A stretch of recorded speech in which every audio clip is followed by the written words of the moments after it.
Débarquée au XVIIIe siècle sur le continent, la franc-maçonnerie continue aujourd'hui de fasciner les élites africaines. D'Alpha Condé à Ali Bongo, en passant par Idriss Déby, nombreux sont les chefs d'État à avoir été initiés aux rites et aux enseignements ésotériques de cette organisation à visée universelle. Dans ce nouvel épisode d'Afro Pertinent, le chroniqueur géopolitique Kémy Séba reviendra sur l'influence de la franc-maçonnerie sur le continent et nous expliquera comment les loges africaines demeurent des instruments de domination incontournables pour l'Occident. Bonjour Kémy Séba. Bonjour mon frère. Aujourd'hui, nous allons parler de l'influence de la franc-maçonnerie en Afrique. Quelle est votre lecture? Alors, très cher frère, il y a énormément de choses à dire lorsque l'on aborde la thématique de la franc-maçonnerie et l'Afrique. On ne peut pas comprendre la puissance de la maçonnerie si on ne comprend pas déjà son historique, son installation et son évolution.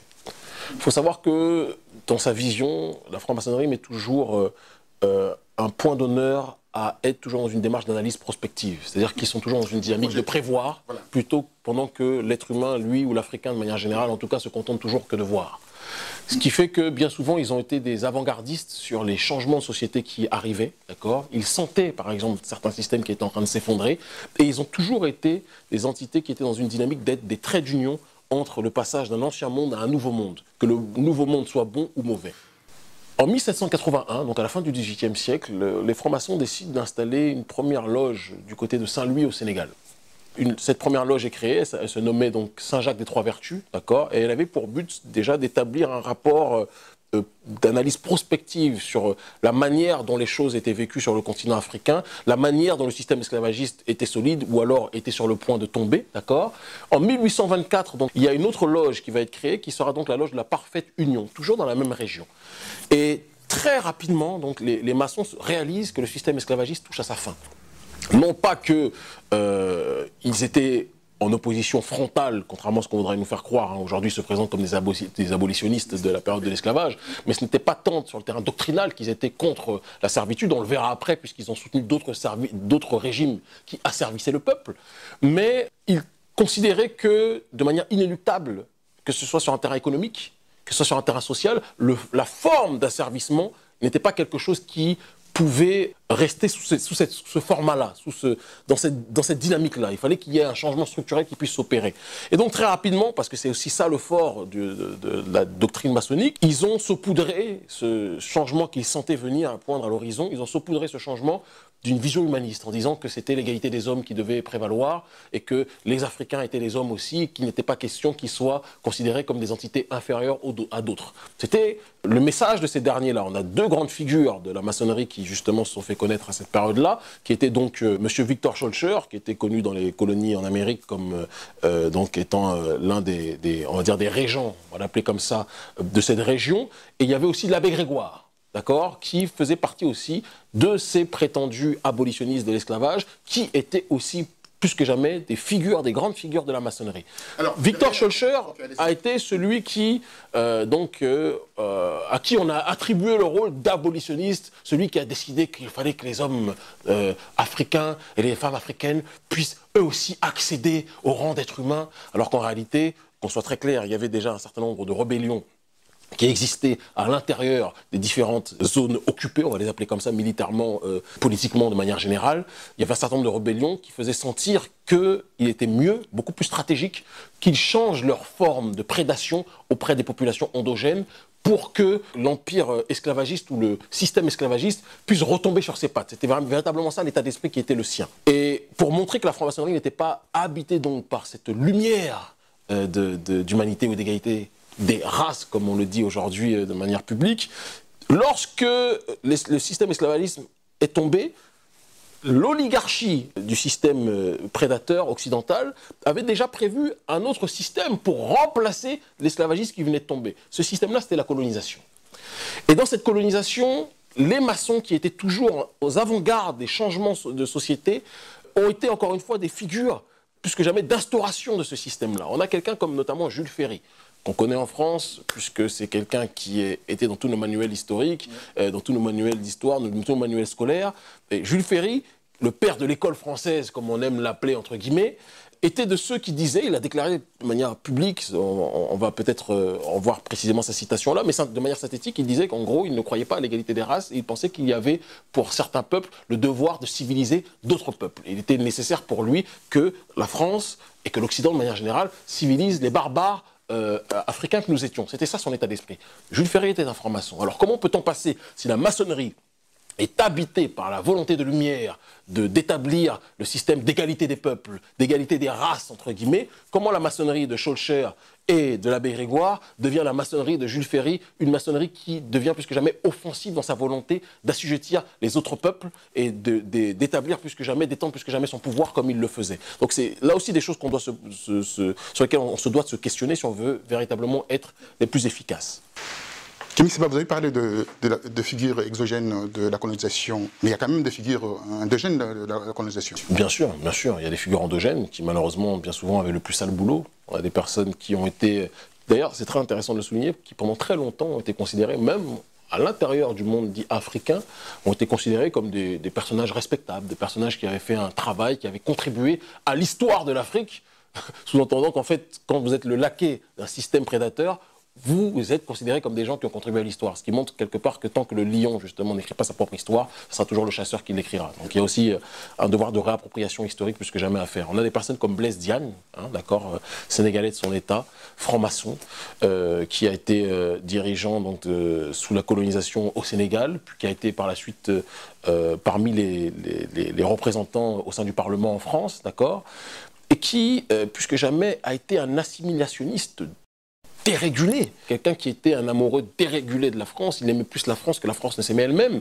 et il a quelque part diffusé cette idée selon laquelle être élevé en tant qu'Africain, c'était quelque part être dans une vision, dans un paradigme qui appartenait à l'oligarchie française ou à la perception du monde telle que celle qui est vécue, vue, reçue, exprimée par l'oligarchie française. Donc c'est quelqu'un qui a laissé une forte empreinte, notamment au sein des élites, d'une partie des élites sénégalaises. De l'autre côté, en dehors de Blaise Diagne, on a aussi eu des personnes comme Félix Eboué, pareil, qui pendant de nombreuses années ont été présentés comme il fut le premier sénateur africain afrodescendant de.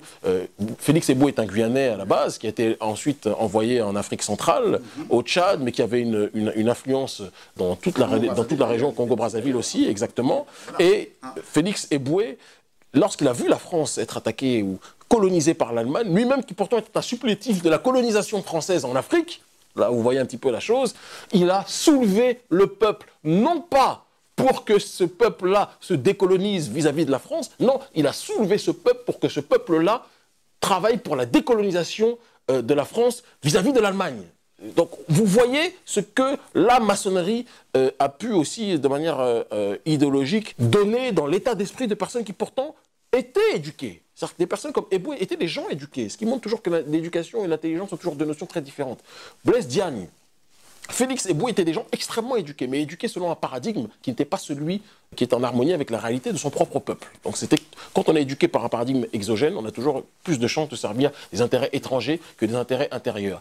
Et on en revient aussi à un autre adage qui dit que lorsque la maçonnerie est venue en Afrique, aux élites africaines, elle n'a pas appris la doctrine qui est celle qui a inscrit quelque part la vision des droits de l'homme, puisqu'on sait aujourd'hui que les droits de l'homme, c'est une doctrine qui a été inspirée, influencée fortement par la bourgeoisie française et par la franc-maçonnerie. C'est quelque chose qu'on dit très peu, mais c'est quelque chose qui était pourtant extrêmement présent. Normalement, le triptyque des droits de l'homme, c'est de la liberté, l'égalité et la fraternité.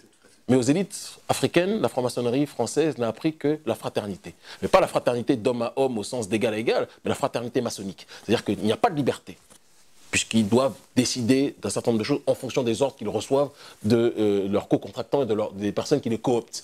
Il n'y a pas d'égalité, puisqu'il n'y a pas d'égalité entre le colon et le colonisé. Il y a toujours un qui domine l'autre. Mais il y avait une fraternité.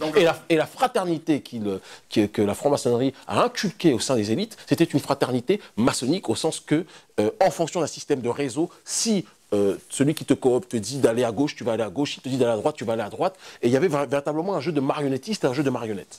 Alors, ce que vous dites, donc, on peut comprendre qu'il y a une forte relation entre la France-Afrique et la franc-maçonnerie. Il y a une forte relation parce que de la même façon que la maçonnerie a été à l'avant-garde de l'abolition de l'esclavage quand ils sentaient que ce système était en train de tomber, mais ils ont été des précurseurs du colonialisme, on l'avait avec Jules Ferry.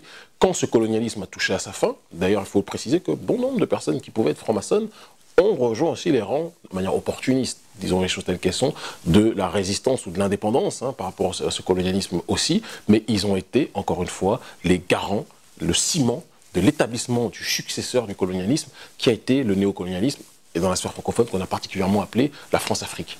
Et c'est symbolisé par un seul homme, un seul homme, un parmi tant d'autres, mais un qui a été véritablement le pilier, Jacques Foccart, qui était le père des réseaux maçonniques sur le continent africain, qui était l'homme de De Gaulle, d'accord, qui, lorsque De Gaulle a vu qu'il y a eu cette indépendance qui se propageait sur le continent, que tous les peuples africains aspiraient prétendument à cette indépendance-là, il a demandé à son homme de main des réseaux africains d'activer, par justement ce système de la maçonnerie, un certain nombre de réseaux qui permettraient à ce que la domination française puisse se perpétuer quand bien même le format de cette domination aurait changé. C'est-à-dire qu'en gros, la pièce de théâtre reste la même, seul le décor change. On est passé d'un régime où on avait l'impression qu'on était officiellement en colonisation à un régime où il y a eu des indépendances, mais ce n'était pas des indépendances de fond, c'était des indépendances de forme. Et bon nombre de gens, c'était là aussi une des spécialités. Je pense qu'il faut qu'on prenne une grande attention à essayer de comprendre le mécanisme de la maçonnerie, sa capacité à séduire les élites qui ne sont pas forcément toujours systématiquement mauvaises.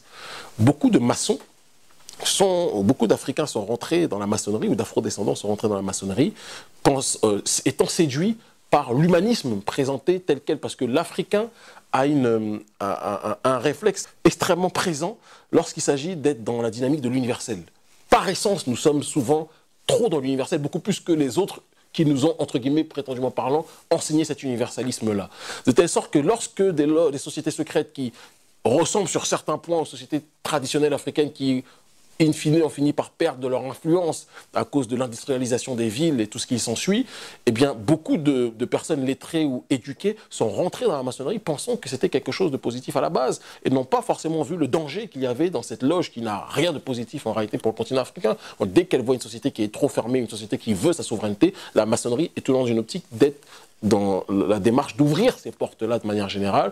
Quand des régimes deviennent trop orientés vers une vision de liberté, vers une vision d'autodétermination, vers une vision de libération du peuple, vers une vision de souverainisme accru, la maçonnerie active ses réseaux de telle sorte que la prise en charge par le peuple soit quelque part régulée, d'accord, et qu'on revienne dans une dimension qui rend la réflexion politique non pas fortement endogène, mais extrêmement universalisable. Et c'est toujours universalisable dans une perception des choses qui est en harmonie avec les intérêts de l'oligarchie française et par extension de l'oligarchie occidentale. Merci Kémy Séba. C'est moi qui vous remercie, cher frère. On se retrouve pour le prochain numéro d'Afro Pertinent. S'il plaît à Dieu.